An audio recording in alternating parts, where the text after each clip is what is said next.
जय Shri Ganesh. Welcome to Shri Learning Point. एक maths teacher होने के नाते मेरा स्टूडेंट्स के साथ में जो इंटरेक्शन होता है तो उसमें एक चीज़ निकल कर आती है कि बहुत कम स्टूडेंट ऐसे होते हैं जो मैथ्स को लाइक करते हैं। अधिकतर स्टूडेंट्स या तो मैथ्स से डरते हैं या फिर उसको वो डिसलाइक करते हैं। आज का ये सेशन हमने इसी टॉपिक के ऊपर रखा हुआ है। यदि आप भी मैथ्स को डिसलाइक करते हैं या मैथ्स से आपको डर लगता है तो ये सेशन को ध्यान से सुनिए। और हाँ, अगर चैनल श्री लर्निंग पॉइंट को सब्सक्राइब नहीं किया अभी तक तो उसे सब्सक्राइब जरूर कर लें। तो हम इस सेशन को पॉइंट वाइज पॉइंट डिस्कस करते हैं। तो हमारा पहला पॉइंट है, do not offer special treatment to the subject maths.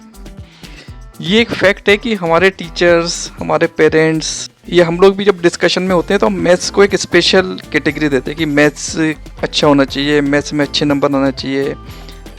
इस वजह से हमारे सबकॉन्शियस माइंड में मैथ्स के लिए एक स्पेशल कैटेगरी जनरेट हो जाती है। और जब कोई चीज़ हमारे लिए स्पेशल होती है तो हम सोचते हैं कि वो चीज़ हमें परफेक्ट तरीके से, अच्छी तरह से होना चाहिए।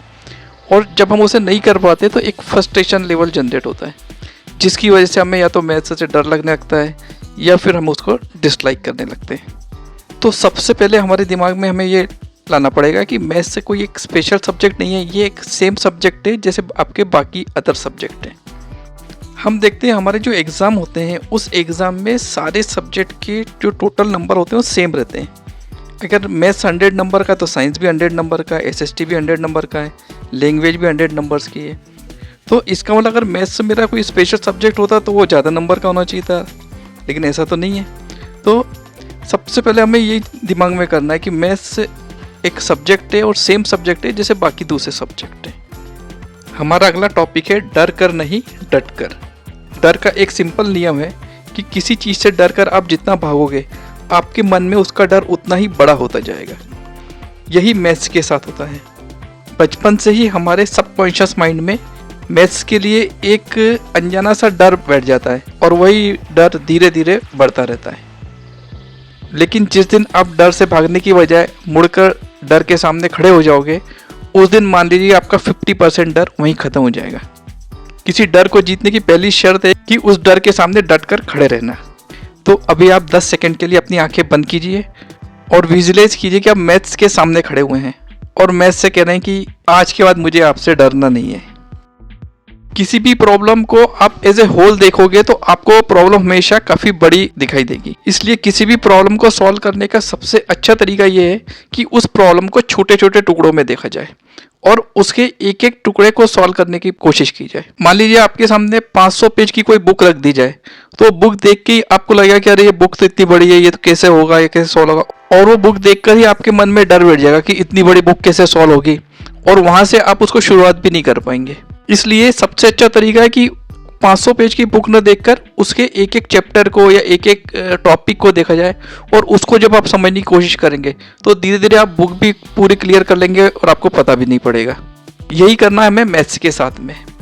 तो हम मैथ्स को एज ए होल न देखकर उसका कोई एक टॉपिक ले, वो टॉपिक जो हमें कम कठिन लगता है या हमें सिंपल लगता है, और उस टॉपिक के ऊपर पूरी कमांड कर लें। और फिर अपने आप से ही अपने मन में कहें कि देखो हमने अब एक चैप्टर कर लिया, फिर हम नेक्स्ट चैप्टर की ओर बढ़े। और इस तरह से अपने टीचर के गाइडेंस के साथ में आप एक एक टॉपिक को जब कवर करेंगे तो आपको वही मैथ्स पहले से कम कठिन या पहले से और अच्छा लगने लगेगा। अब आप देखेंगे कुछ बहुत ही इजी स्टेप्स जिससे कि आप मैथ्स को सिंपल तरीके से समझ सकते हैं। यदि हमें किसी परिस्थिति का सामना करना है लेकिन हमारे पास उससे लड़ने के लिए पर्याप्त हथियार या अपने वेपन्स अवेलेबल है तो हमें उस चीज़ से डर नहीं लगता। इस तरह मैथ्स में भी कई सिंपल टूल्स हैं जिसका आप उपयोग करेंगे तो आपको मैथ्स थोड़ा सिंपल लगने लगेगा।